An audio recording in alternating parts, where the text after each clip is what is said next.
An ongoing battle over your tax dollars escalates. Fox 17 has learned Tennessee disqualified 4 people from receiving welfare benefits because they refused to take a drug test. This controversial law went into effect last month, and Fox 17's Alvarez shows us how it's now affecting mid-state families.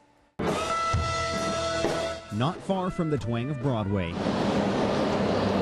there's a grittier part of Music City only a few Nashvillians ever see. Nashvillians like 22-year-old Telvin King, who's here to get some temporary help from the Department of Human Services. I ain't got a job right now, and they just gave me food stamps, so I'm pretty happy today. King says he supports the law, which requires certain applicants to consent to drug testing, because he says those taxpayer dollars should only pay for a family's essential needs. I like the public serving the people like that and not letting people be homeless and starving. But the American Civil Liberties Union calls that law unconstitutional and is planning to fight back in the courts.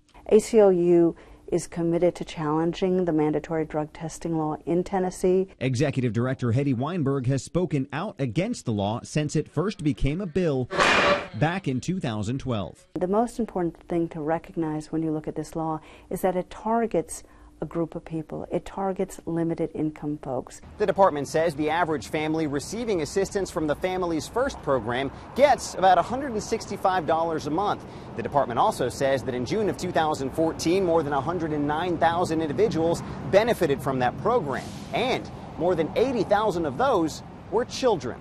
The kids have nothing to do with whether or not their parents are doing whatever they're doing. 23-year-old Thomas Thompson says he's not looking for a handout, only some help to pay for his daughter's daycare while he works his full-time job as a security guard, and says most other applicants are in a similar situation. To take it away from people because they may or may not be doing a drug is just a little ridiculous. Alvarez, Fox 17 News.